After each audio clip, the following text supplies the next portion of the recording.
ces dernières semaines, pour les vacances, les téléspectateurs de M6 peuvent retrouver chaque midi une Fanteminte aux commandes du 12h45. En 2019, pour Le Monde, elle se présentait et se confiait notamment sur ses origines.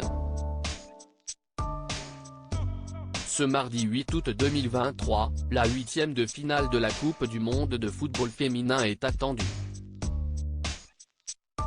Une étape de la compétition qui verra s'affronter la France contre le Maroc.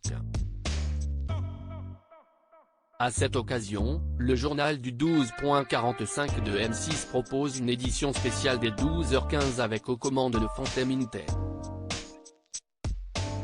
Car si est cette dernière qui a été choisie pour devenir le joker et ainsi incarner le rendez-vous du midi de la 6e chaîne pendant les vacances. La journaliste n'est pas à sa première expérience télévisuelle, bien au contraire. Depuis plusieurs années, elle s'efforce de se construire une belle carrière dans le milieu, étant notamment passée auparavant sur France 3 avec l'émission Ensemble, si est mieux. Passer à la télé et vivre de sa passion apparaît ainsi comme une véritable consécration pour une Fanteminte qui n'était pas prédestinée à suivre cette voie. Je suis un peu l'ovni de ma famille. Je suis né à Paris dans le 20e arrondissement mais comme notre logement était insalubre, nous avons migré en banlieue, à Créteil. Paris était trop cher. J'ai toujours aimé lire, beaucoup aimé l'école, ce qui n'était pas le cas de mes frères, qui ont trouvé leur épanouissement dans des métiers manuels. Mes parents, eux, ont quitté très jeunes la Gambie.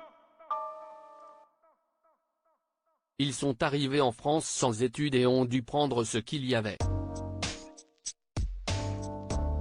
Mon père a été mécanicien, cuisinier, il est aujourd'hui éboueur. Ma mère a toujours été femme de ménage. Je suis celle qui a fait les plus longues études, confiait-elle en 2019 pour Le Monde. Après avoir d'abord pensé évoluer en tant que commercial, une Fanteminte a finalement eu un déclic pour le journalisme et cela n'a pas été évident pour ses parents. J'ai vu la détresse dans leurs yeux. Le milieu du journalisme ne leur parlait pas du tout. J'ai donc passé un deal, terminé au moins mon master pour avoir un plan B.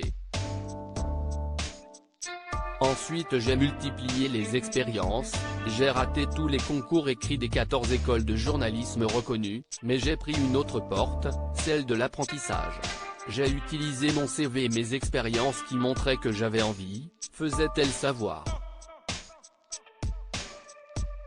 Une audace et une persistance qui lui ont permis de réaliser ses rêves. Mais pas question pour une Fanteminte d'être réduite à une fille d'immigré. Je refuse d'être ambassadrice d'un parcours, celui de la fille d'immigré qui a réussi et qui est sortie de sa misère.